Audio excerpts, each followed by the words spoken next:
Megan Banfield. Oh, You okay. know Megan, her Oh, husband does the dad support groups. She said I thought she said through Mothership empower. Rising.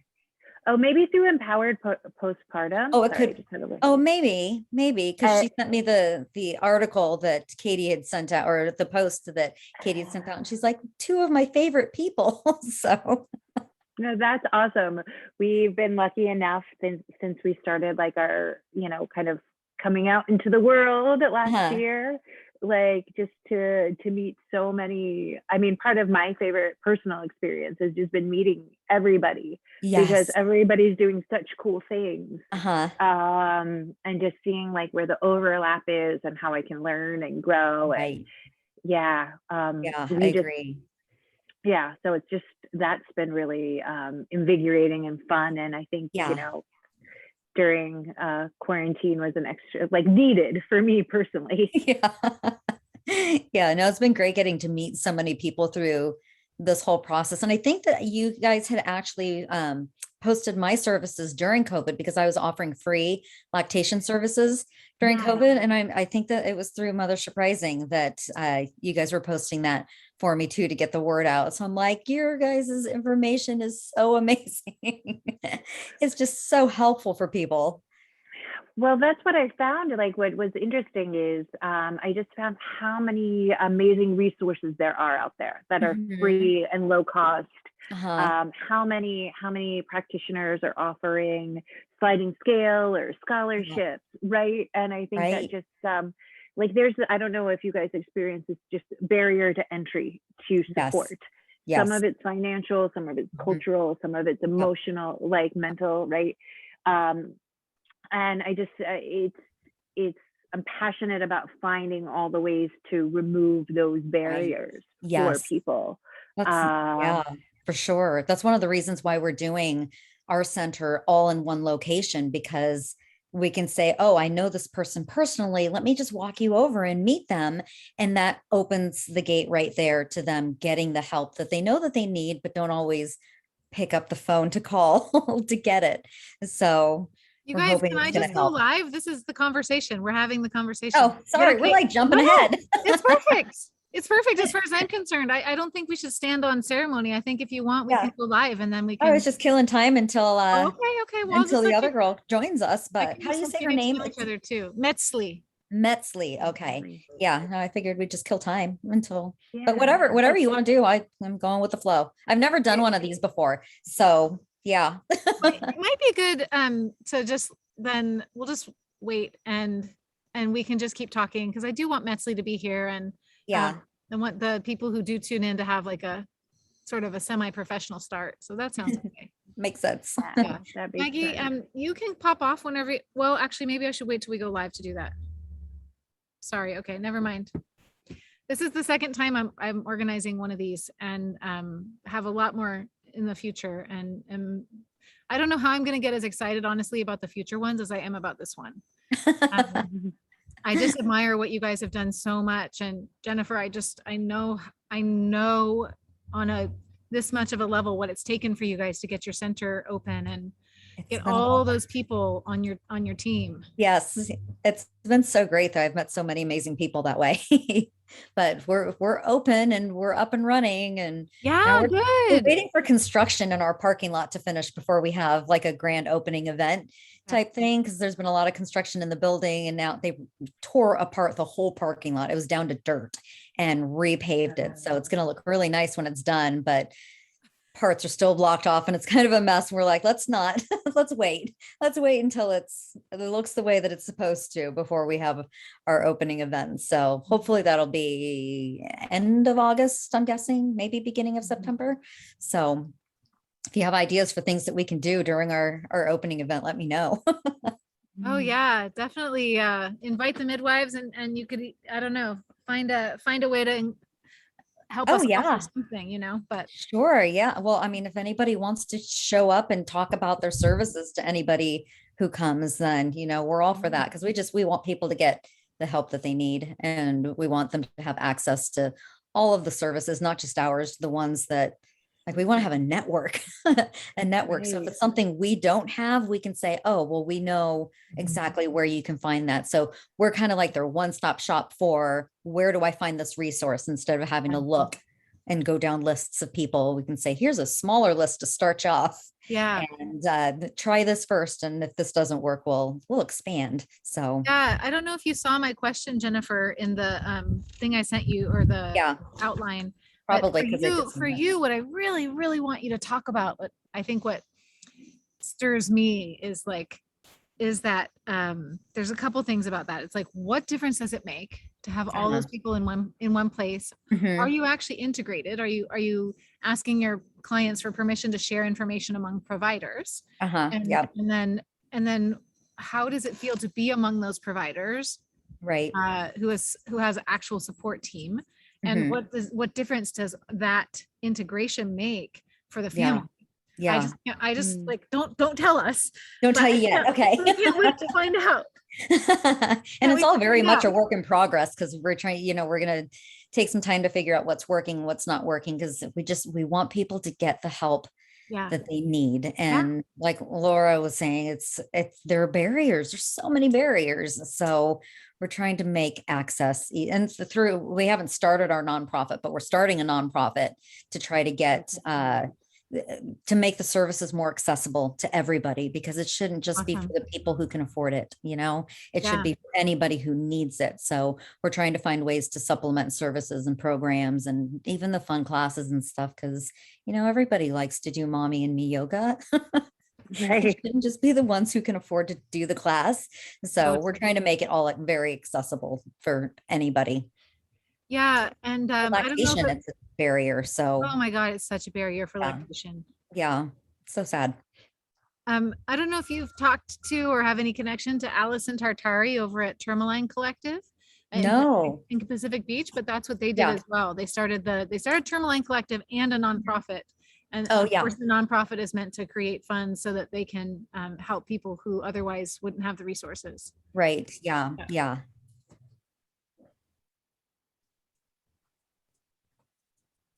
Hi, Metzli. Hi, sorry for being late. Oh, it's quite all right. My heart is full of joy. I'm almost at that point where I'm like, I can't believe these women were all agreed to come on a call with me. It's so awesome. I'm so happy to do it. So Thank you. Thank you. I'm about to tear up here. Mm. So we were just doing a little get to know you, Metzli, a little bit of prep. Okay, good. Yeah, I'm sorry. I'm here with my daughter. She's gonna be here with us too, but she's right Aw. here in her thing, so I may have to put her here in a little bit, but she's doing well right now. That's the reality, Mama. That is. Mhm. Yeah. What about you, Laura? Where's your baby?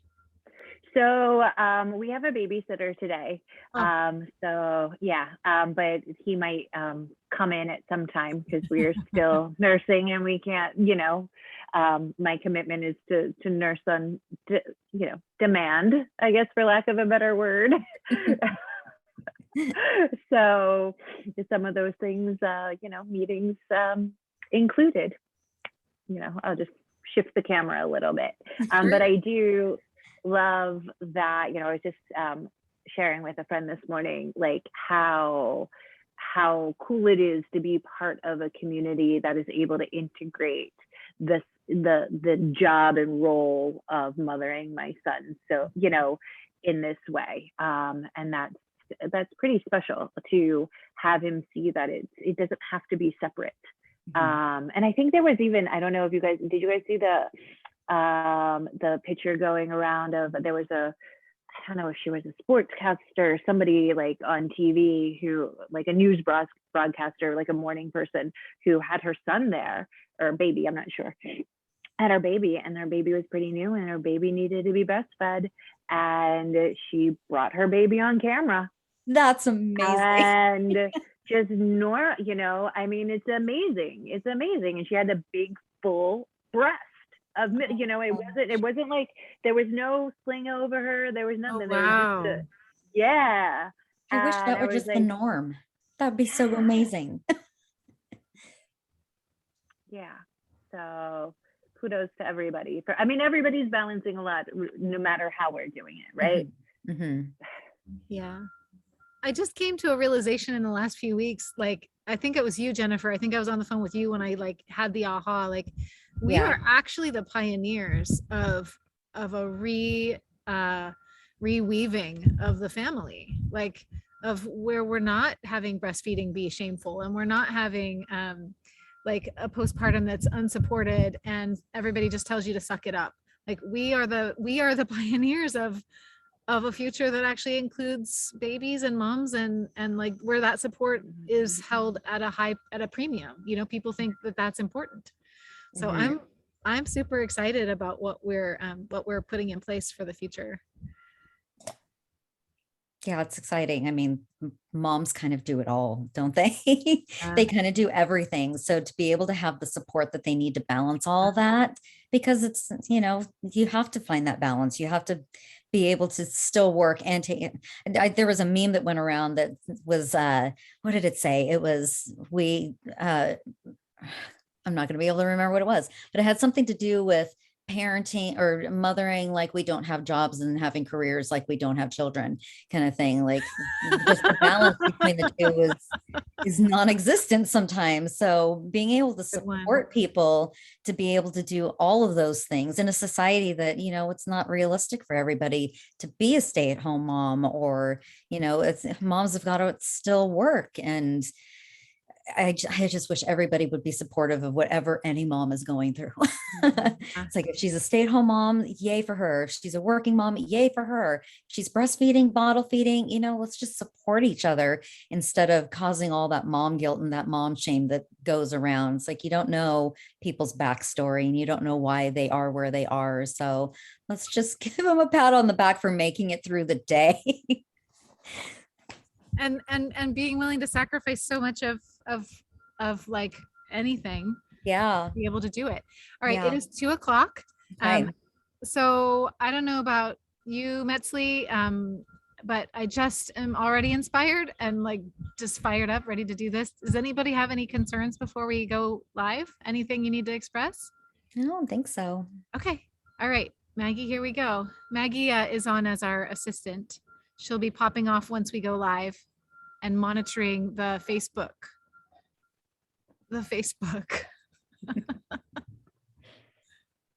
Go live. Okay, I think I tested this earlier today. I think it was going to work well. Okay, I think we're live. Maggie, can you check?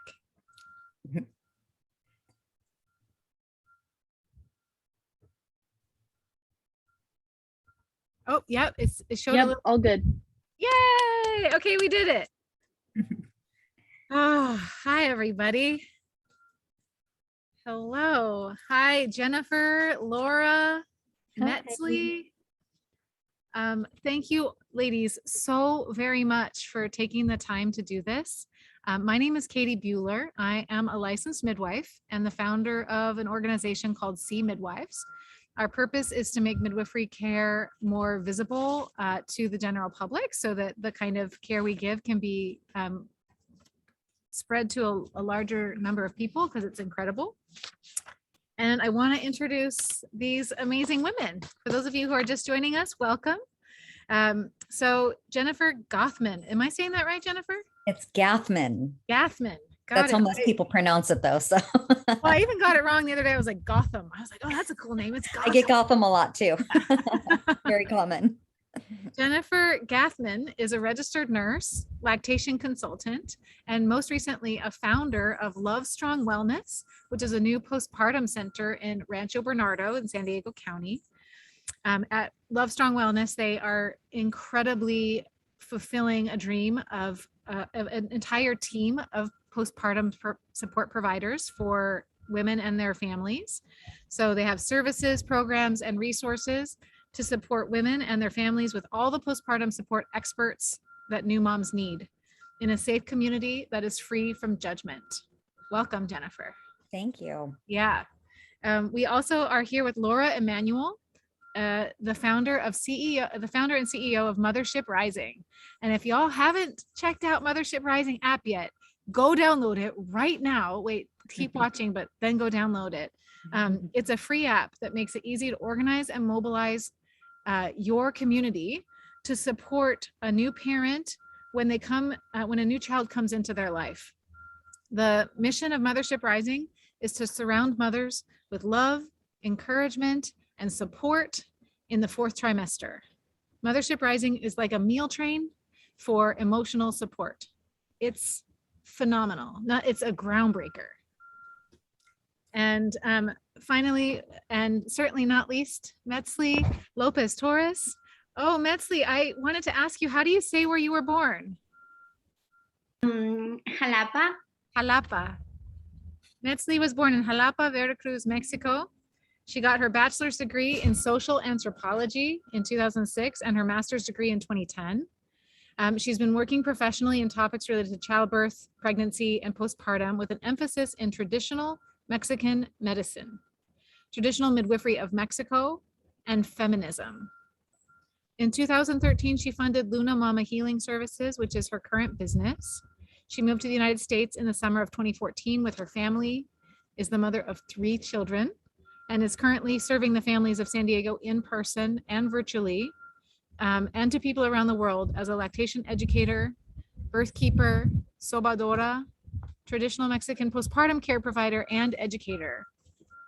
And in Metzli's, when we get to know Metzli a little bit more, I think that those of you who don't already know her will discover that her wisdom is really deep and meaningful and very much about the in-person.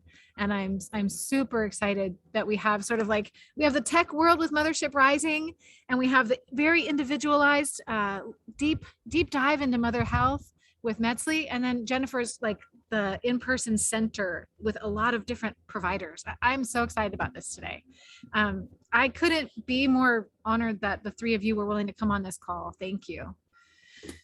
So without any further ado from me, Laura, I was hoping you'd go first.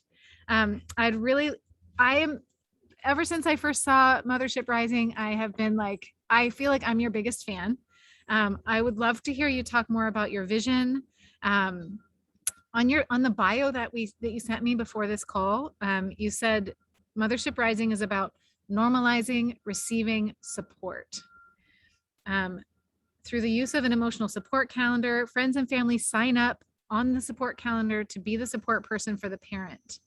This is really the heart and soul of our offering. I mean, tell us, how did this happen?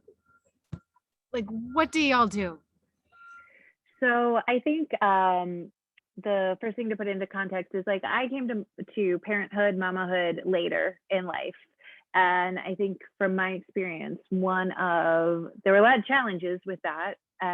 But one of the benefits was that, I had some time to create a small circle of, my core friends who I could text in the middle of the night to help me out. Right.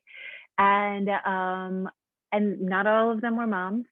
A lot of them weren't. And some of them who were moms most of them who were moms had older kids, I would say, 17, 18, actually. Right. So when I came into my 4th trimester, I was really humbled by those just social check-ins, by people like focusing on me. And what my experience was, and asking, and they would bring up the practical things, but it was about my relationship to the practical things, how I was feeling about that. And because they've, seen me through 10, 20 years of ups and downs, there was a lot that I didn't have to explain. It was just felt very easy to be transparent. And I felt so grateful and humbled by that support. And frankly, I felt ashamed about how I didn't know how to show up for my friends before who were moms. I felt this incredible guilt. I felt like I needed to go and apologize to every mothering, parenting person for not acknowledging them daily and not knowing how to show up. So when I thought about this experience and how I could recreate this, it seemed really simple. Just creating a little, a calendar so people can to do a social check-in, an emotional check-in, right? And then when the quarantine hit, was actually when I felt empowered to take the risk to create this technology, because there wasn't the opportunity for people to be face-to-face. So I felt like it was really needed. So the core, product is this, or like offering service is this emotional support calendar where we connect the parent with their support system. And I think there's a myth that you need a really large support system. We're finding that there's a huge impact if you have 3 to 5 people who are committed to hold space for you every week, every other week. And they're your nurturing circle. They sign up for dates on the emotional support calendar, and then the app connects the parent and their supporter on that day. The supporter gets a reminder the day before, and then on that day they're connected, and the supporter can take over. They can hold the space. They can use it to dive deeper. They can use it to create space for practical support, because that's so needed as well. And I think feel like we've really seen this year. Oh, hello.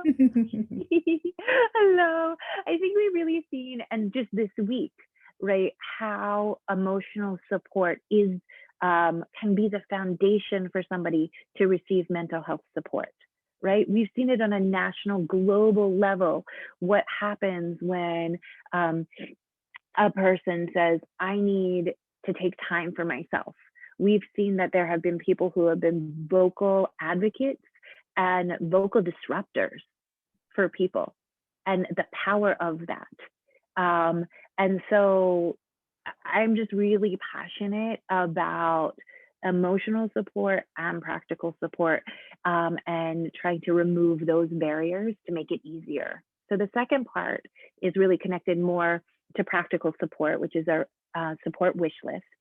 And this is a place for the parent to set boundaries that might be hard, like, please don't take pictures, or please take pictures, but please don't post them on social media, right? Please don't offer advice, or please offer advice, or maybe just offer advice if I ask for it, right? Yes, Laura, that was so impactful for my clients. I want to give you that feedback live here. Like, that has been helpful for them to identify and be able to share in a way that's non-confrontational as well. It's not that I don't want you personally to post my picture. It's that we're not doing that. And so it's such a simple way to give parents some power and to make communication, like you said, a little easier. Yeah, and to think about these things. And, I think, so for example, because I had seen a lot of my friends go through different choices. I had one friend who chose in her second pregnancy to not have her family come for a few weeks. And I was like, oh, you can do that? And I was like, I'm doing that. And I did it. And I'm glad I did it. And it's not for everybody, right? But like, just to be open to ideas that I never would have thought of, right?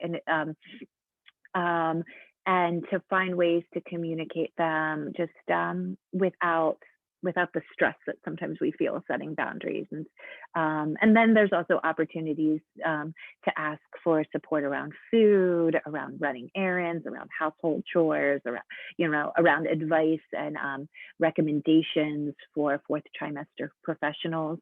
So we really want to be a bridge into that, into the full touch world, into where you're hugging your friends, into where you're receiving support in person. But just realistically, those first 100 days, which is what we focus on, is often a time of more cocooning. And so we are really focused on those first 100 days. And because I think that the gaps that I saw were those first 100 days, and the emotional support, and being able to set your boundaries and ask for what you really personally need as an individual and a parent. So that's what we're trying to address, and we've been lucky enough to have people using it all this year. We're live on Apple and Google and Android, getting feedback and just consistently in the iteration of how to make it more effective.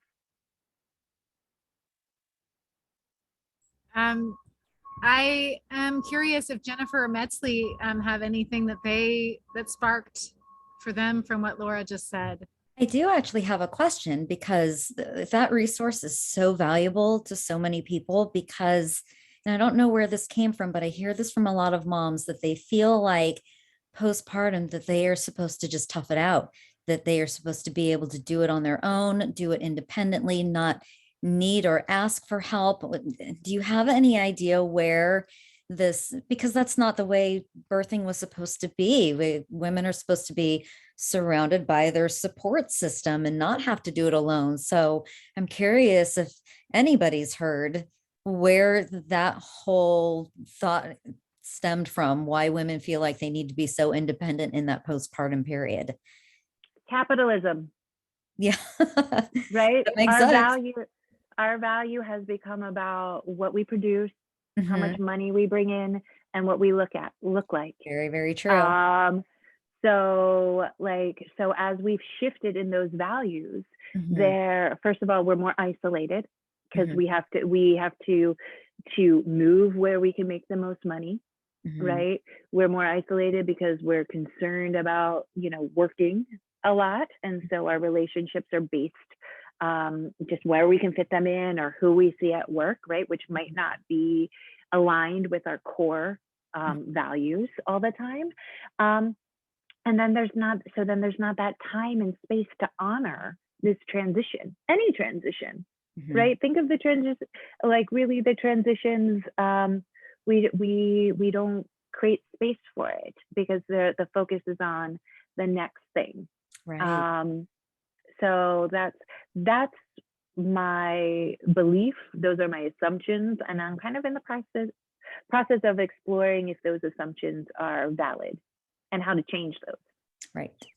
I would love to hear, Metzli, if you agree with Laura's theory. I have a theory myself, so Yeah, I'd love to hear yours. no, Metzli. definitely. I think like it's quite interesting, because I was just thinking about how I came up with actually start working about postpartum here in the United States. And it was because I saw a huge gap here of postpartum in this country, which in other countries is very different. So I just want to put that on the table, because this is really like something very specific of this country and of this culture.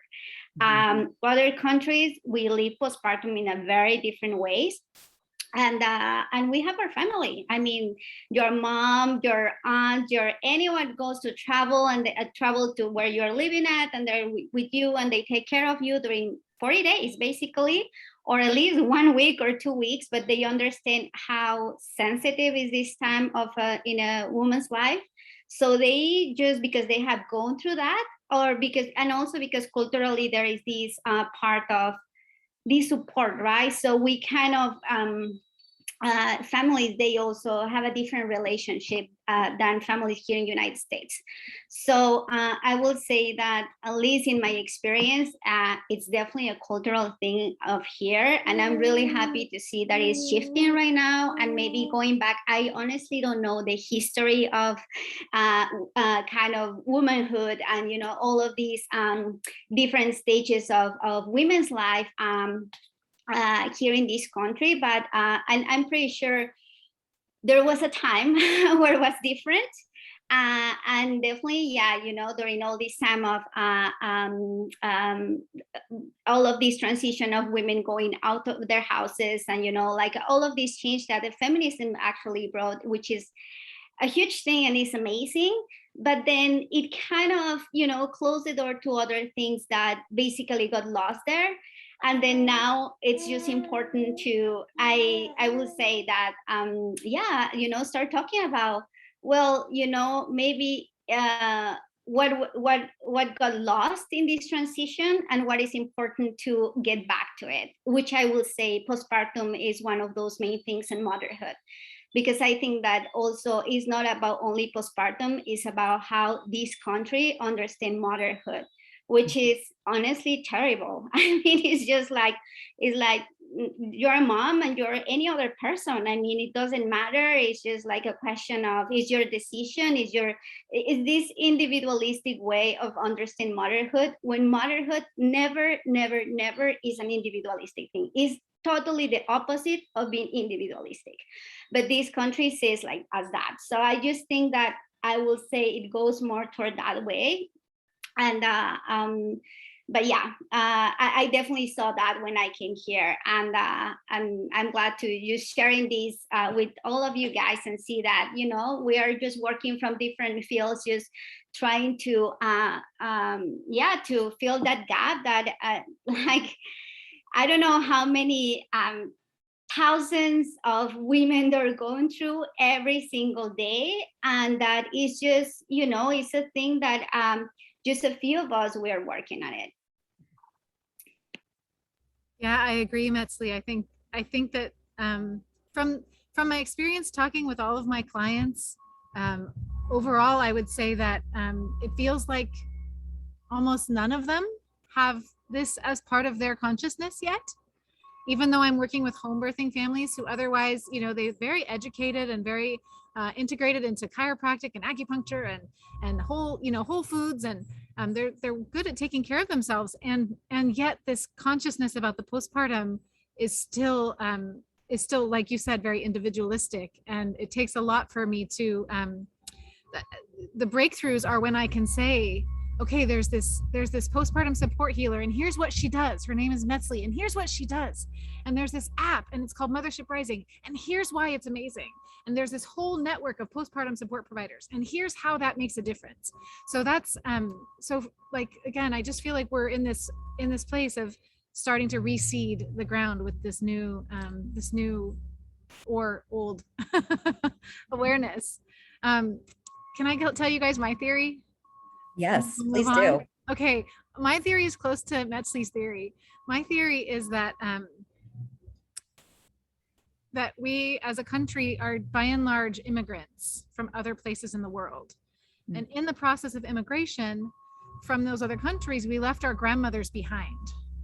Mm. And it works really well along with Laura's theory, because at the same time, the world was shifting a lot to capitalism.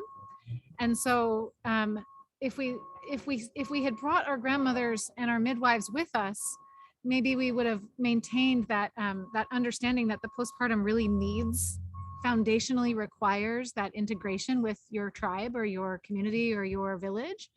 And because we left all that behind, women were out here and then they were like, okay, I'll just tough it out. And then they passed that on. That became the thing that you pass on to your daughter is, it's okay, you know, a little bit of help and you should be able to do it. And then the women come to me, like you said, Laura, and they say, oh, I thought I was supposed to be able to do this myself. So yeah, it's just, for me, it's a big shift in how we think about it. That's a great point. I love great points, everybody. And I have never made the connection how disrespecting our elders actually disrespects like the parenting transition and the parenting process. But you've really made that very, very clear. And it's and I would also say that this is such an exciting time to be able to reweave what is best, what is called for now, and really take what is,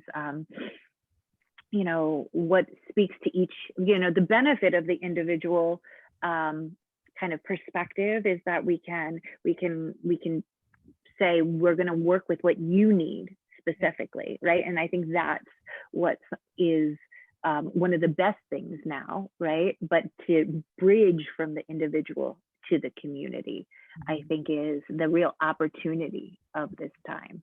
Mm-hmm. Yeah. I want to say so much more, but I want to make sure that we introduce Jennifer and Metzli too.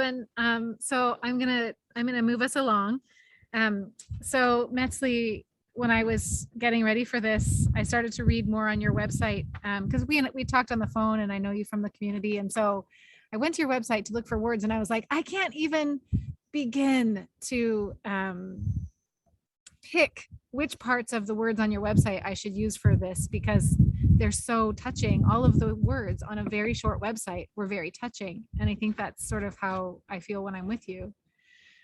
So you wrote on your site, my story started with my experience during my first pregnancy while I was living in Mexico. During that time, rural women, mujeres del campo, shared their knowledge about pregnancy, labor, breastfeeding, and newborn care. Wait, let me read that again. Rural women, mujeres del campo, shared their knowledge about pregnancy, labor, breastfeeding, and newborn care. I learned to use traditional medicine like herbs, massages, and food to heal my baby and myself. Have I ever read that anywhere else? No. It's very special. And I think that there's a culture that's intact like that. For me, it sounds very special.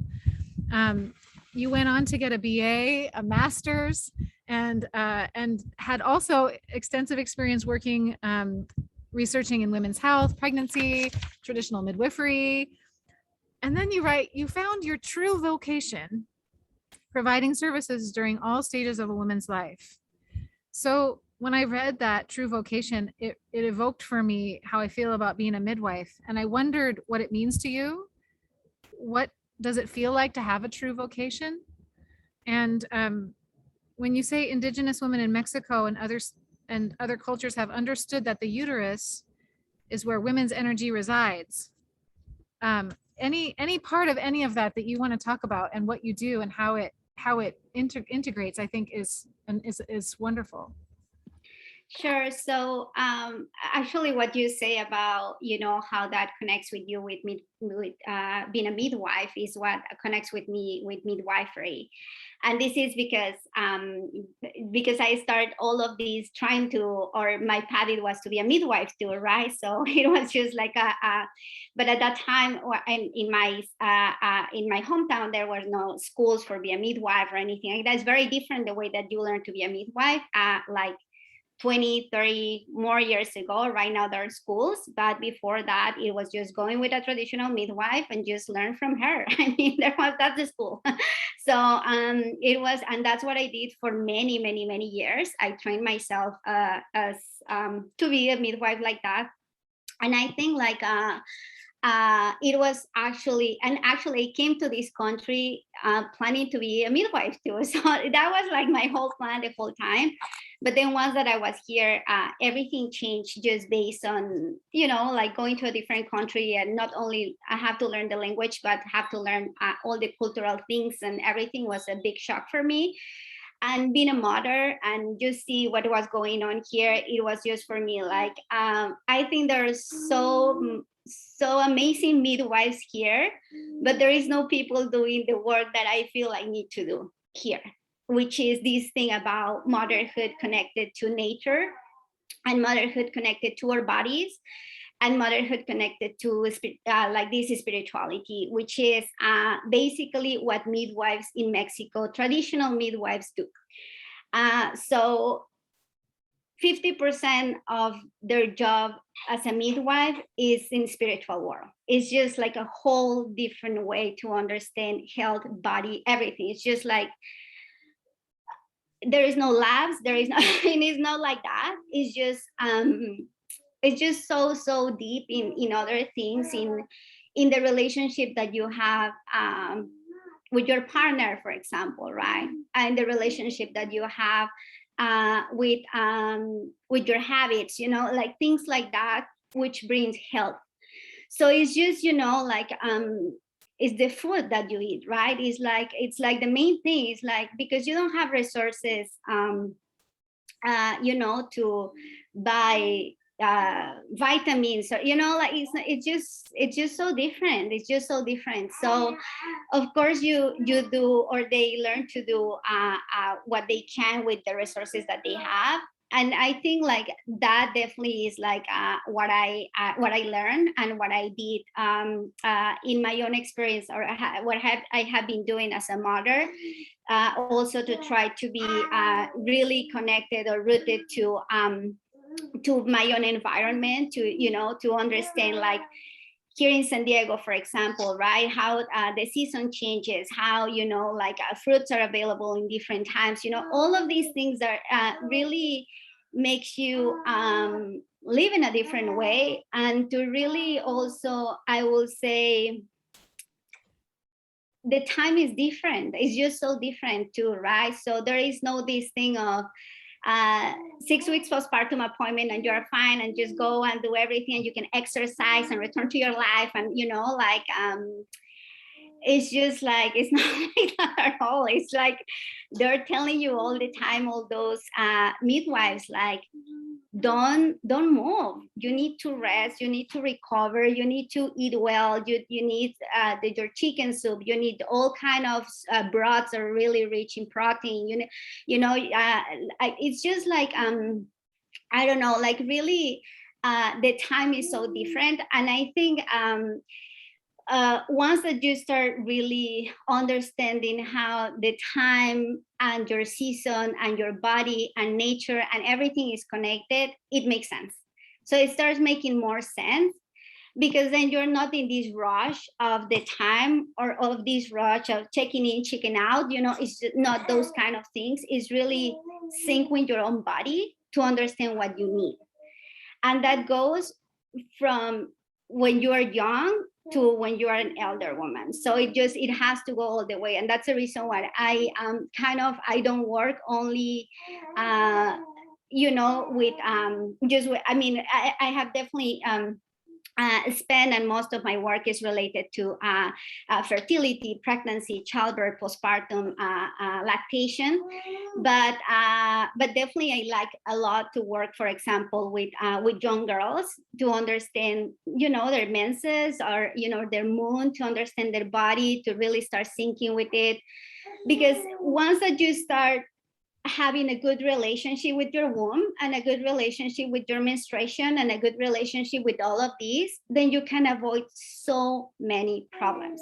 I mean, so many, like heavy bleedings, PCOS, all of these kind of things that are here, like fertility problems. It's just like, because you need to start syncing with it. You really need to start, instead of, looking all around and Google and things like that, this is more like close the door and go inside. It's just really like, going deep in your own body, because there is no better person that can know your body than yourself.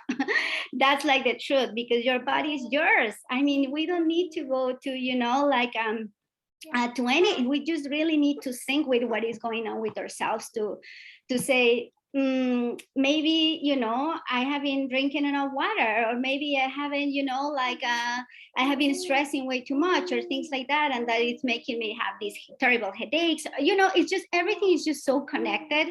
It's pretty amazing, but everything is connected. And I think like that's what I really try to work with my clients, to really sync with that. And it takes time. Honestly, it takes time. It takes a lot of work, self-work. And, I will say it's also not for everybody. Other moms, they feel like it's just like they want like things more fast or things like that. And it works very different. So that's and all of these I learned from these women, that most of them, they don't know how to read or write in Spanish or in any it's just like, it's not this type of education, right? It's a whole different wisdom that it comes from centuries of really practicing and to understand health in a whole different way. So that's my thing. So Metzli, how does your engagement with people work? Not just like, how do they call you? I get that. Anybody can look you up online.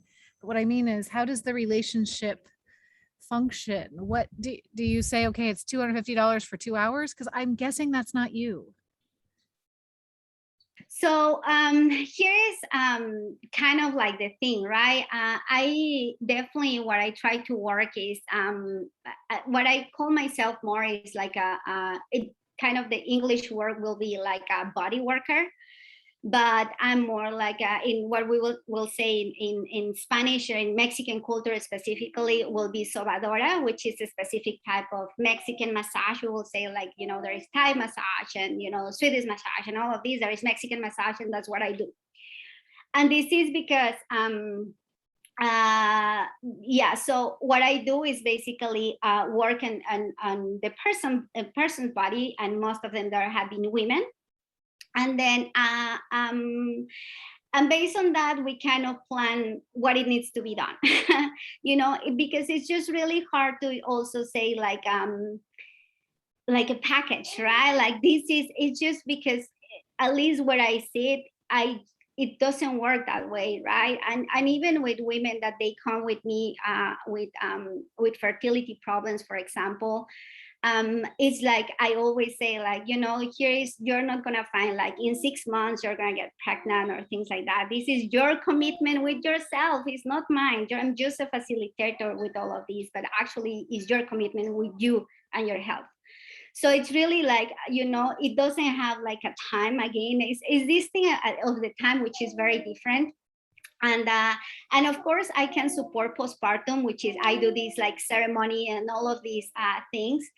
I have found that lately more women, they're like, you know, and can I have a follow-up or things like that? And I'm always like, yeah, of course. I mean, it's like, but it's just, I'm trying to release my services. I try to simplify to kind of base like an anchor to start something that it will go further for not just the postpartum life, but to really, once that they start bleeding, once that they, you know, like things like that, that really,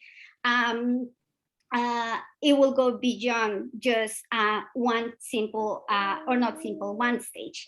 And then everything is just connected, right? So just try to follow up on that way. So it has been really nice, for example, to work with moms that are pregnant and or before pregnancy, they then get pregnant, then postpartum, and you know, so it's just like a line that is just continue. And that's the way that we create this community, right? So then that's my thing, because I came here alone, no family, no friends, no one, and it was just so hard to do everything.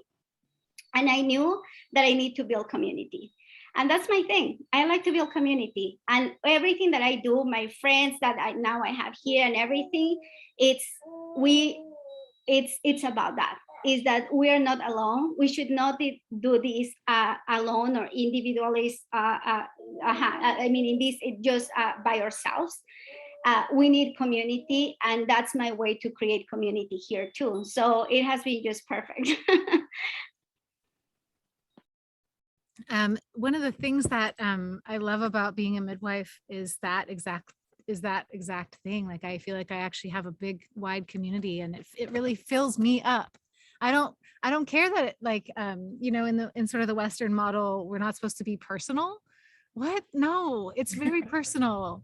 This is so beautiful to get to be part of people's lives and have those things integrate and get invited to birthday parties. And I have a ceremony to go to on Sunday. This is what makes life rich. Jennifer or Laura, do you have any thoughts or questions or anything for Metzli?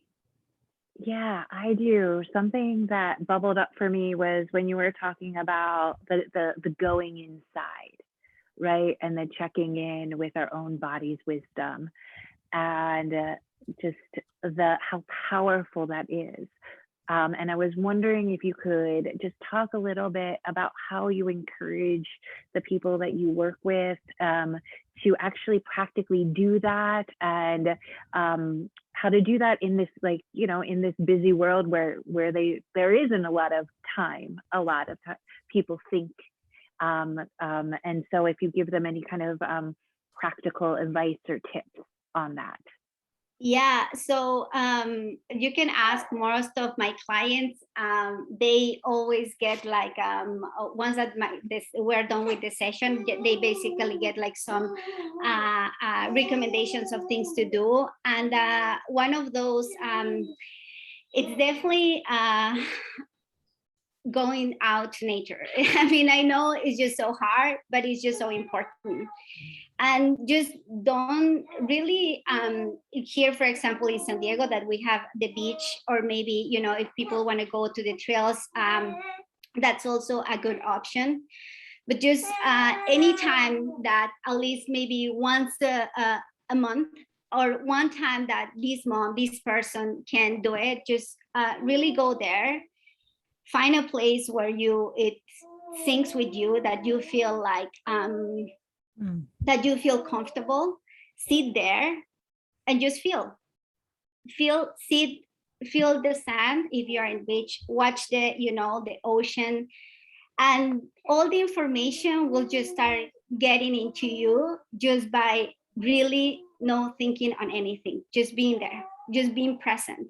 And that's a big thing. Learn to be present, learn to really not think about anything, just being there, just breathing, feeling the oxygen getting in your lungs, these kind of things, feeling, the sun, the light of the sun on your skin, all of these things.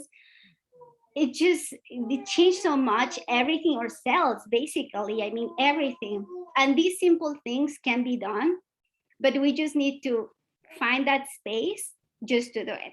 So basically, that's the big homework, is just find those 3 minutes of just sit there, feel the sun. That's it. Don't do anything else. Don't think about anything else. Just drink a glass of water, feel the water coming inside, all of these things. And that actually is what makes you sync with your body. And if start doing like often, it becomes a practice. And then you can really feel your body when something is going on. It's just pretty amazing. But at least that has been my experience. And I want to mention that I come from all kind of problems with my menstruation, with all of that. I was super regular, like things like that were really, really bad. And I just, start doing all the things that I learned. And it changed. I mean, and that's the reason why for me it's so important to talk about this too, because it's not that I'm just saying something. It's because I have truly go through that, and I know how healing it is, and how important it is that we find healing. Because once that we found that, it's just everything will come much more easy. But we need to learn to do that. I like the promise of everything being a little more easy. That's good. Jennifer, any thoughts? We do have a question coming in on Facebook, so no pressure, Jennifer. I just, in hearing Laura and Metzli both talk, I just keep thinking about how surrounding just women in general and postpartum and birth and all of that, we started at our origins, and then it just feels like we went so far the other extreme that now we're having to come back and find that balance somewhere in the middle, because, birthing used to be a more natural experience. Postpartum used to be a more supportive experience. And now we're at the point where it's got to be independent. It's at the point where women are ashamed of their bodies, and everything has become so much, it's very clinical, like the whole birthing experience, the whole postpartum, all of it has become very clinical, and we've moved away from all of the origins of what it was supposed to be like. So I feel like this, like you were saying, this is the time where we're trying to change all of that, and we're like the pioneers of all that. It's all the people that are realizing we've got to come back to the middle and merge those two things together and find that happy medium, because we're too far to one extreme that we need to bring it back and find that balance. So just in hearing both of them talk, I'm saying, gosh, we really have just gone so far the other direction that it's time for women to be more in touch with their bodies and be okay with their bodies, and really start to come back to being okay with just everything about us, because I feel like our whole bodies have just become, it's a clinical thing. And having worked in the hospital for so long and seeing the differences between the two, it's eye-opening to see where we need to start heading towards, and helping people realize that there's a better way. There is a way to make this a little bit of both. It doesn't need to be, if you deliver in a hospital, which a lot of people do, it doesn't have to be a certain experience in the hospital. They should still feel like they have control of their situation, and they go in not realizing it. So it would be nice to see things kind of come back to center and find that balance between the clinical world, which improves outcomes for a lot of reasons, but takes away that empowerment of the families and the women that are there delivering. So I would love to see some of these things change with all of these resources that are out there right now. Yeah, me too. Yeah, Laura. Oh, I just love to do a little shout out to this. I don't know if anybody knows Nelly, and they have a really wonderful program around empowered birth. Mm. And to help the birthing people discover their core values and core needs so that they can be empowered in whatever birthing situation they choose to be in or then find themselves in, to vocalize what their value, their needs are based on their values. Mm-hmm. It's a great resource. Highly recommend checking it out. Yeah, What is that one called again? It's called Nelly, and it's a free resource that leads the person through identifying what their values are. So it's a way to spend time to check in to see what's important to me. Mm-hmm. Yeah, I got into some trouble recently on TikTok because I made fun of an aspect of obstetric care that I don't appreciate. And it occurred to me really strongly after that, from the criticisms I received, that, yeah, I mean, some people are gonna have to birth in the hospital. Mm-hmm. Not only can not everyone afford a home birth, because home birth is mostly a lot of money out of pocket these days in this country, which is a travesty that we will fix. Mm-hmm. But also, you know, some people are just higher risk and really cannot or really want the epidural. And so for all those reasons, having, like you're saying, a support app that would help them, guide them through their values and how to speak that would be really structurally important. That's a great idea. I want to ask a question that we got in Facebook. So thanks so much, Ashley, for asking a question. Ashley says, can you talk more about ceremonies? This is new to me. Do you want to talk a little bit more about ceremonies, anyone? I think she might have meant that for Metzli, but maybe anybody that knows about ceremonies? I can definitely talk about what there are like, we all need these ceremonies, right? So in no Western life, there is like all of these, you know, every time that we go to different stages in our life, there are ceremonies that actually kind of walk us through that to close a circle and kind of opening a new one. And at least and in every stage of our life, we have like these type of ceremonies. In Mexico, they're really alive still. In rural Mexico, I will say more in the south of Mexico, because I'm from the south. I'm not from the north, which is very different from the south of Mexico. And then so what happened there is that for example, for postpartum, there is these 40 days, right? So this quarantena that we call, which is not only in Mexico, but other cultures, they have these too. And then at least for us, there is this specific steps that you need to go through during this time. So it's not just like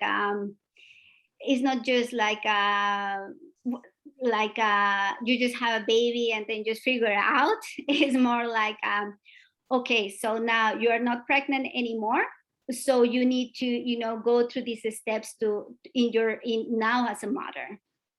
So and one of those ceremonies that are there is the one that I do here, which we don't call it exactly a ceremony, but there are no words to really you know, to really explain like what it is. And so the closest word will be like a ceremony.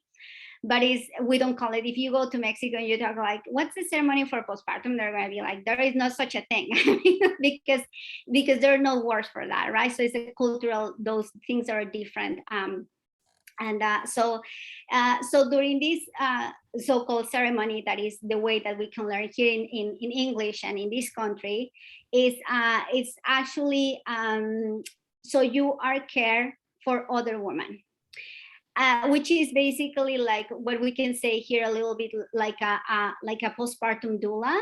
But in rural Mexico, the people who does this is your midwife, your traditional midwife, or your mom or your aunt or any other woman in that line that is older than you and that go through these too, because they're the ones who have the wisdom to actually teach you and tell you what you need to expect, right? So then, most of the time what I do is what midwives do with their clients after they have their babies.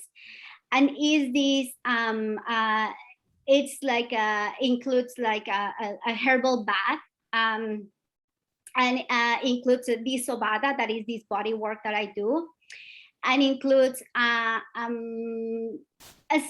it's a ceremony because actually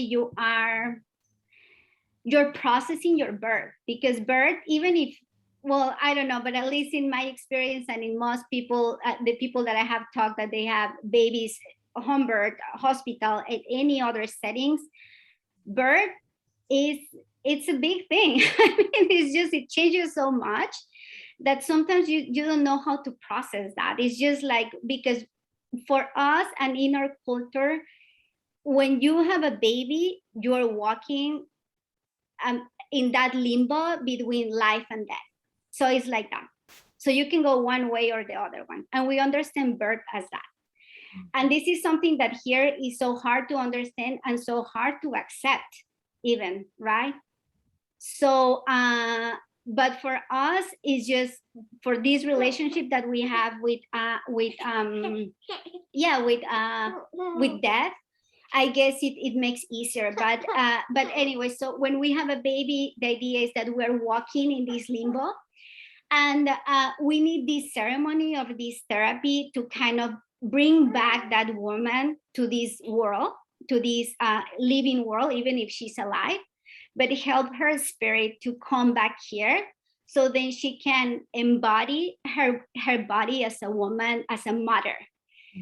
And this makes such a change in the brain of any woman, because then you are like, yeah, now I'm a mother. And when you think on that, it's just so different, because then you understand everything from a different perspective. So it's not just like this thing about I need to recover my body and I need to look great and I need to do all of these kind of things. It's like, now I'm a mother, and all of this is even, it doesn't matter, honestly. I mean, it's really understanding how we change, like in our bodies and spiritually, to carry this. It's an honor. I mean, it's an honor to be a mother.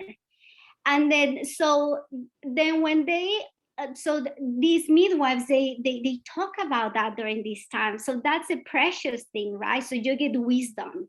So they're talking about, now you're different and it's okay.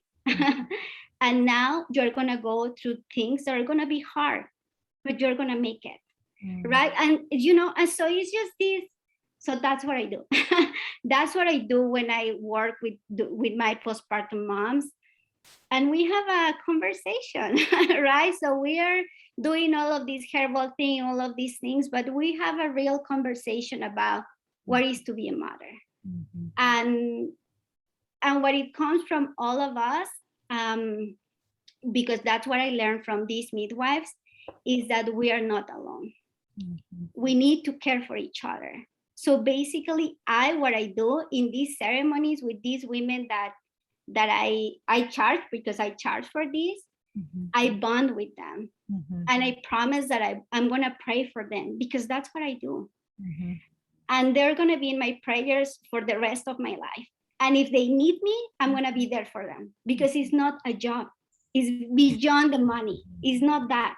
It's I'm there. And if they need me, I'm going to be there for them. That's it. Yeah. Yeah. And That's the traditional midwife right there. That is the traditional midwife. You're going to like, it's a community. I feel like you can't birth with a woman and then be like, oh yeah, I don't know. I can't help you. Go talk to someone else. Like if she ever has a problem, you want to stand up with her and be there with her. In the interest of time, Metzli, I'm gonna shift over to Jennifer. And I think I just want to just sit at your feet and listen. And I really appreciate the way that you talk about things is how I think about things. And you have new words for the way that I experience being a midwife that I haven't had before. And I really appreciate it. I really appreciate it. Thank you. Jennifer, you've been so patient and I'm sure also enjoying everything that's being said. And I want to make sure that it's amazing. It's at least as good as I imagine and then some. So I'm gonna let me change the pin on this. I've got Metzli pinned. Every time I mess with the technology, I get confused. Okay, there we go. So I guess moving towards from like a very individual, deep discussion with Metzli, Jennifer, maybe you could start us off by telling us how that spirit is also in your work. I'm sure it is. And maybe even just, talk us through a little bit of how you came to your work and what it means to have a postpartum center, because we are right now in the middle of the Olympics. I'm very aware of like what an Olympic feat it is to open a postpartum center. It must have been a tremendous amount of logistics and getting people on pages and design and remodeling and contracts, and also just the heart that it would have taken to see all that through and just have the vision is just remarkable. So yeah, maybe talk us through whatever you want to talk us through. It is still very much a work in progress, but I think that's probably going to be the case just ongoing forever. So how we kind of came to that though was I was a labor and delivery nurse for about 10 years. And in the process of all of that, I was seeing that so many families were coming in unprepared for birth.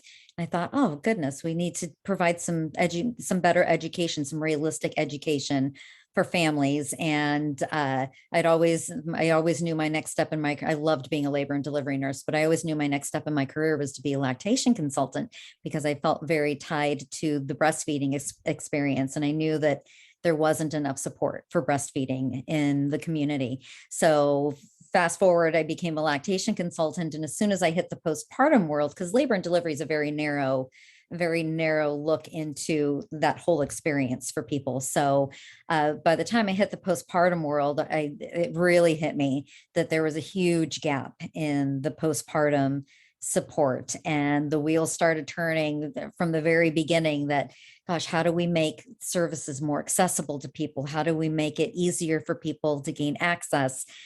Just how do we make this a better experience for people? And some pieces fell into place and a location fell into place, and we just ran with it. So it was really interesting reaching out to people and people reaching out to me once people started hearing about this in the community. And just by luck, I managed to find some very specific providers that shared the same passion. And they were like, this was my 10-year plan. Let's just do it now. This is like, I didn't think I'd be able to find a pelvic floor physical therapist, to be honest. And she was one of the first people that I connected with. And she was just so passionate about it. Our chiropractor, our acupuncture, everybody was just like, yes, this needs to happen. And and you can tell by talking to people how passionate they are about that specific population. So, it's been a lot of work to put the center as a whole together, but finding the people was actually a lot easier than I thought it was going to be. So we've made some amazing connections, made amazing connections out in the community, because we don't expect it to be, that people are using just the services at our center. If it's somebody that we offer, we'll give them that referral plus other ones in the community so that they have some choices. They're not going to only get a referral of the ones that are working under our roof. So, and then the ones that aren't necessarily under our roof, we want to be sure that we have a good network of people that we know personally. We don't want to just say, well, we know of a postpartum therapist that is in Carlsbad. Why don't you go look her up? Kind of thing. We want to say, we know this postpartum therapist. We know that she would be a good fit for you. Can I have her give you a call? Kind of thing. Because a lot of times, one of those barriers is with a new baby and feeling overwhelmed, picking up that phone and making that phone call to reach out for that support that maybe you're a little embarrassed of, maybe you think that you should be able to handle on your own. Having that really solid network of people will give us the opportunity to say, let me have them contact you. And I've had a lot of people get the help that they need that way. So, the network that we're creating is ever growing, and we just want to be able to have those personal relationships with the people that we're referring families to, so that we know that they're getting exactly the care that they need. So, and then having it all under one roof allows us to be able to establish that community for families too. And kind of what you were saying, as a midwife, you don't just and some lactation consultants, depending on where they're practicing out of, they don't get to form that relationship with their patients. It really depends on the practice setting. And they may want to, but it's not possible. But for me, as a lactation consultant in private practice, I want them to be so comfortable with asking me questions that they feel like I'm an extended part of their family, that I'm their new best friend, and that they can just text me questions and they know that they have that ongoing support. Because for a lot of these challenges postpartum, it's not just a one and done. You don't go to a lactation consult and get all the help that you need in that one visit, and then you're off and running and you're good to go. It usually requires ongoing support. And that's one of the things that's really important in my practice and really important to everybody in our group. So being all under one roof, we have providers come to our classes and participate in some of the classes that we offer. And we had somebody do mommy and me yoga with us from our practice yesterday. So they're in there with the moms. We're all in there with the moms, forming these relationships, and it helps establish trust. It helps establish that community and that village that people are looking for, helps them make new friends, helps them see that things are normal, that the things that they're experiencing are normal things. One of the things I tell people about, because if they're coming to see me, they're having challenges with breastfeeding. But what I try to tell them is these are normal challenges. These are challenges that a lot of people are going to see, and it's not uncommon. The difference now is that you have to seek out the help, whereas before you used to have your mom, your grandmas, your aunts, your sisters, everybody in your family, everybody in your community there to support you. And they were all your lactation consultants. Now you have to actually go seek one out.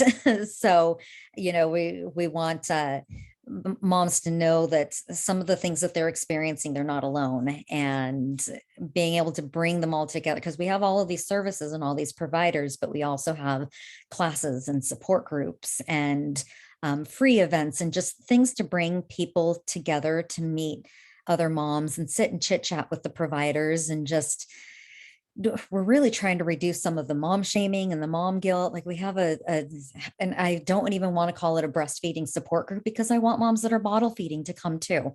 Moms that are bottle feeding also have challenges. Maybe they're pumping and bottle feeding. So I would really like for everybody to be in the same room together and learn a little bit about each other and find out, okay, why is this mom pumping and bottle feeding? Or why is this mom using formula? And, oh, your story is okay. So that way out in the community, out in society, we're not judging people so much anymore. So we're trying to do what we can to normalize certain things and just make it all more accessible. The plan is this year to start our nonprofit so that we can get support to be able to make some of these things accessible to people who might not have insurance that covers some of these services, because a lot of them are complementary services that have been shown to improve outcomes and improve the birth experience, improve postpartum, but insurance does not cover a lot of them. So we are really hoping to be able to gain support to make these services available to people that might not otherwise be able to afford them, because everybody should have access to these services that we're offering. So we're trying to bridge that gap a little bit and just be that extension of the support and the resources that they need in that, not just the postpartum period, but in the prenatal period, because we're trying to get that education to moms before they even have their baby, because we create a birthing plan and we're trying to encourage people, okay, let's also create a postpartum plan, have your resources all lined up, ready to go, know who you're going to call when certain challenges present themselves. We're trying to incorporate a wellness check postpartum, because they don't have their visit until 6 weeks after. And there is a lot that happens in that 6 weeks. And it's not necessarily a medical thing that's happening in that 6 week period. So it doesn't necessarily warrant a trip or a visit to the doctor, but there's a lot of other emotional, psychological, transitional things that are happening in that period. And I did just see that, I think it was New Jersey is signing a law that is going to have a registered nurse do a home visit for postpartum moms within the first 2 weeks, which I think is incredible. I would love to see California eventually do that, but having them just come in or connect with us in some way so that we can just check in on them and see what it is that they need support, where they're struggling, what resources they might need access to, just so that they know that somebody's checking in on them on all the other things that their OB might not, it's medical versus the holistic, and rightfully so. They don't necessarily need a postpartum visit to their OB because medically they are stable and they are doing fine. So on the one hand, it makes sense that they're not having to go in to see their providers more often. Towards the end of their pregnancy, it's a lot of visits because they're checking to make sure that everything is stable. But postpartum, the moms just feel neglected and they feel like we had all of this follow-up leading up to the delivery, and now what do I do? So we're trying to incorporate a way to be able to check in on the moms that have seen us and have connected with us prenatally, so that we can say, look, we'll check on you postpartum. We'll see how things are going. We'll talk about all of the signs and symptoms of postpartum depression, postpartum anxiety, because we did a survey last year, and that was one of the top postpartum challenges that women have, but they don't recognize it because everybody's idea of what depression and anxiety looks like is different. And when you ask somebody, are you excessively worrying, or are you crying more than you feel like? Does your husband, does your partner feel like you're not quite yourself? And then they realize, oh yeah, all those things are happening. So just to be able to check in with people, help them to identify some of the things that might go unchecked in that period. So we've got lots of things that are in the works, like a prenatal wellness check and a postpartum wellness check, just to get them connected with whatever resources it is that they might need, and make sure that they're getting all the help and the support that they need. We want people to feel supported. We want them to feel, and this is true of lactation too, because, lactation consultants, we try to really encourage people to breastfeed, obviously, but at the same time, the world that we live in right now, it's not always possible. And for any number of reasons, returning to work, medical reasons, whatever reason it is. So what I explain to people is, I just want you to be happy with the experience. So know that you did what you could, know that you made informed, educated decisions. And that way, at the end of it, you're satisfied. You're okay with what the journey was, because mom guilt is so real. And is really huge around their breastfeeding experiences and their postpartum and their birth experiences. If, their birth didn't go the way that they had pictured it in their mind, they already right out the gate feel like a failure as a mom. And then if breastfeeding didn't go the way that they were hoping it would, then they feel like a failure as a mom. They feel like they didn't reach their goals. So I try to present information in such a way that we're setting short-term goals, we're reassessing goals, we're reassessing, reasonable expectations. So that way, when they look back at it, they can be happy with what that experience is, because we work so hard as moms. We should be proud of the work that we're putting in. So. Yeah.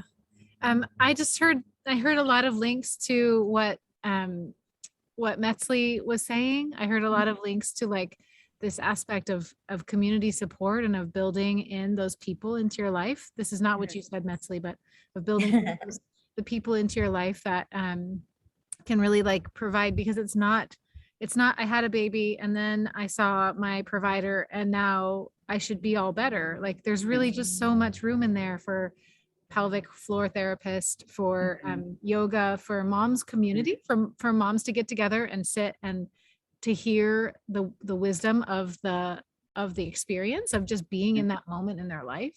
Right. Yeah, I hear all of that. I wanted to bring up the statistic that 60% of women are breastfeeding at discharge from hospitals.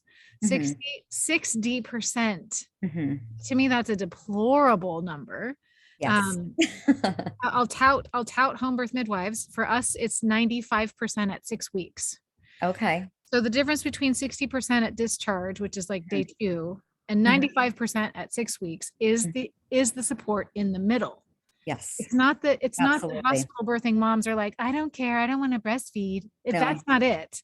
No. They didn't get the support they needed to be able to breastfeed, because breastfeeding goes really easy about 60% of the time. Right. It's help. Yes. And if we lived in Metzli's village in Mexico, we could have had that kind of help, right? We could have had a world in which our mother and our auntie and the women in the village would have helped us put our babies to our breasts and helped us figure it out. But we don't live in that world. Many of us in San Diego, it's a hugely broken community, is intensely broken. And like Metzli said, she had to work for a long time to build community here and still works at it. And so all of that, right? So what you're doing is you're creating a little village there so that people can get that support. And I want to say too, Laura, do you know, like, I think that some of the things that Mothership does is specifically to address what Jennifer was just talking about, which is like moms after they have a baby will not reach out and ask for help. That's why Mothership is built the way it is. Yeah, that's why it's built to connect the parent with the supporter, and then the supporter takes the first step. And of course, then we encourage, the parent to send if they don't, if they just want to send a smiley face emoji, whatever they're feeling that day, that's great. But I've been really surprised by the communication that's happening and really seeing the back and forth. And I think really also how that ties into, Jennifer, what you were talking about is when you go into a center and you see people there, it's the unfiltered version of life. And we so are seeing, right, we're inundated with the filtered version of life, and just the power of seeing that, one day a person could be body feeding and it's going really easy for them, and the next day you see them in yoga class and the kid is like all over them and breakdown city, right? Like that's what we need to see, is that this journey is like this. And that's what happens with consistent interaction and unfiltered interaction and authentic interaction. I love that. And then also the wisdom, right? So I think it's Brene Brown taught me that, like, if somebody's in the well and you don't have a way to help them out, don't jump into the well.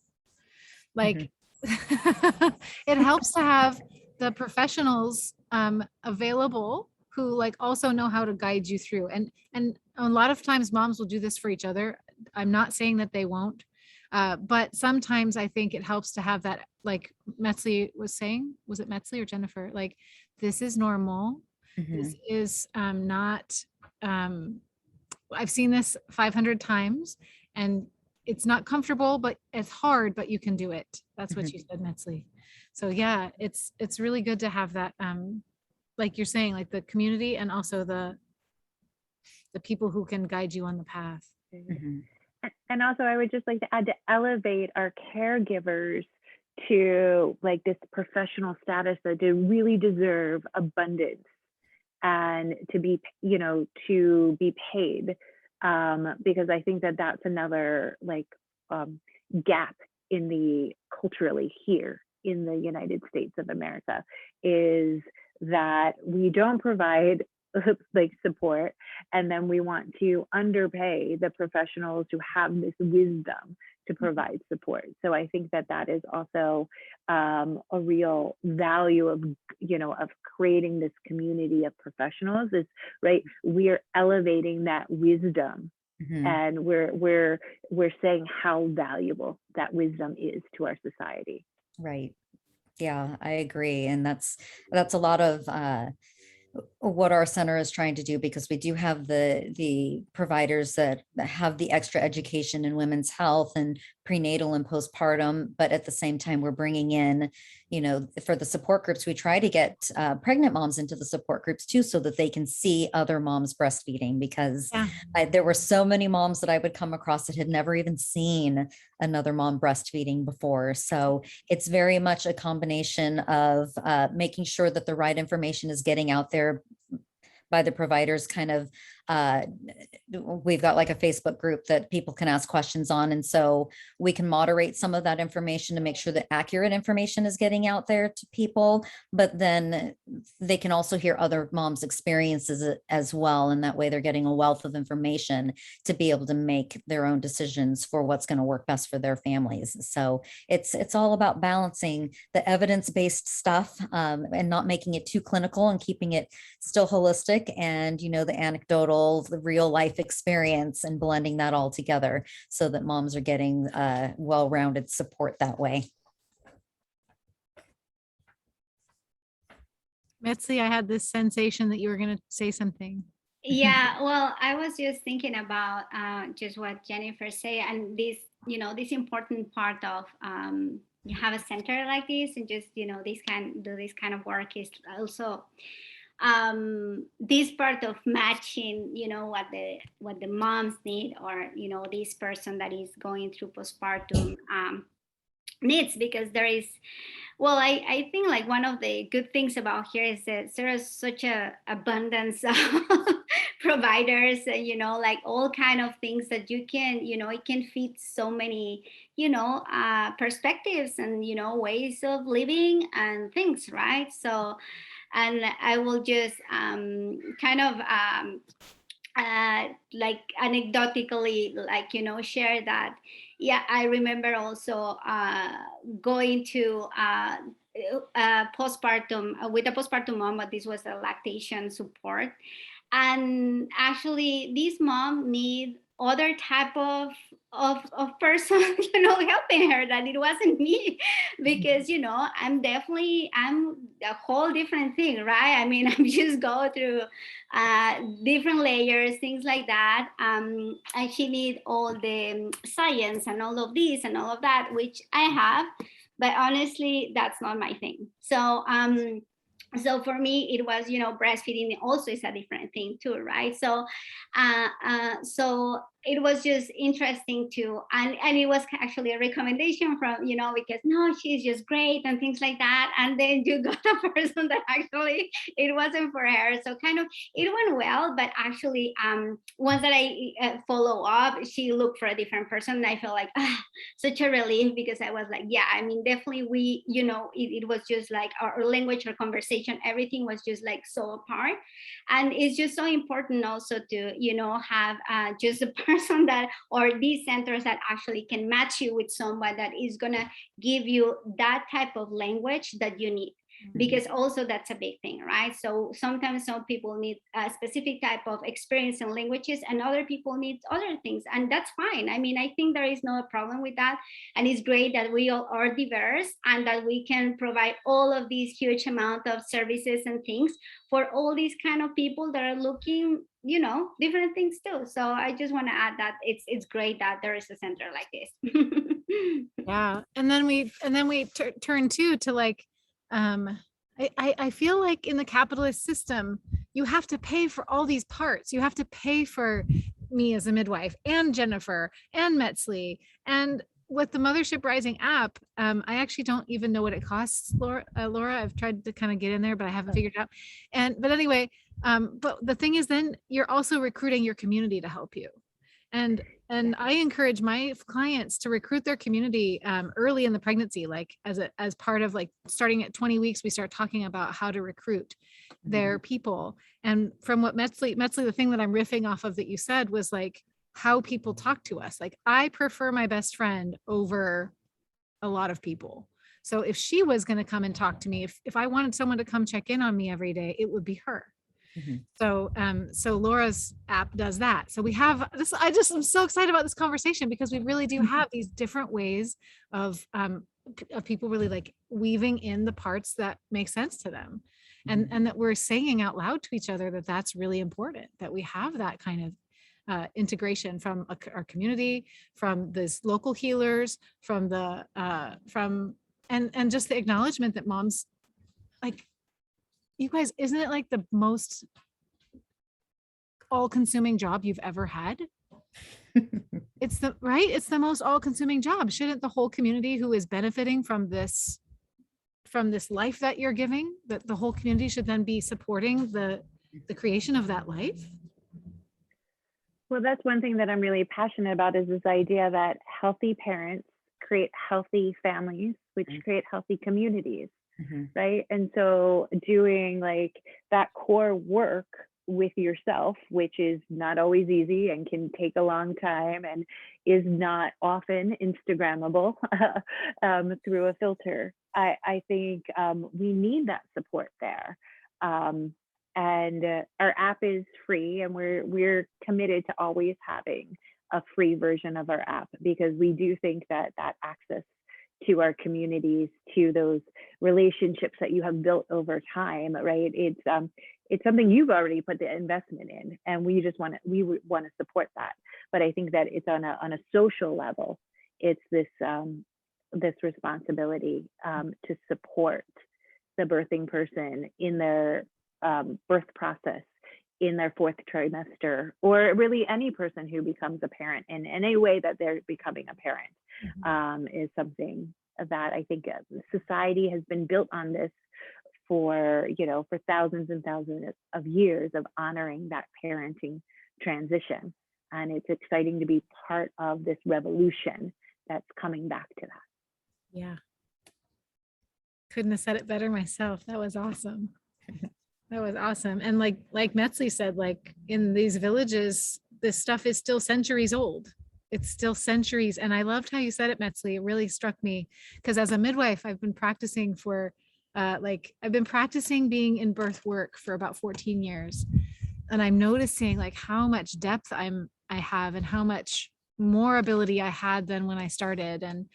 And so when you say practicing, when you said that these women have been practicing this for centuries, I'm like, wow, what if we had been handing this down to each other as women, or as birthing people, as families, as tribes, as villages, as like whatever gender and family structures we had, but we were handing this down like, okay, when you have a new baby, your village is going to show up to support you. And the women are going to pass, or the other folks are going to pass down this information and share it. And I think also the 21st century version, sorry, I know I'm talking a lot, but the 21st century version is like, we have people who specialize in pelvic floors. They've been studying the scientific mechanics of pelvic floors, and you can go and they can give you exercises and they can help you figure out how to do it better. There used to be wet nurses. In every culture around the world, there have been wet nurses because breastfeeding didn't always work for the breastfeeding person. But now we have lactation consultants. So maybe that number could be much better for many, many people. Like just all of it. I get so excited about the ways that in which, I think one of you said it already on the call, like there's new ways and there's old ways. And maybe the best version is that we like start to cultivate or continue to cultivate the older ways or recultivate them, and also take on the things that are healthy and helpful for the new. I know it's like 20 minutes after, so thank you all for engaging in the conversation and going over with us. Does anybody have anything closing they want to say?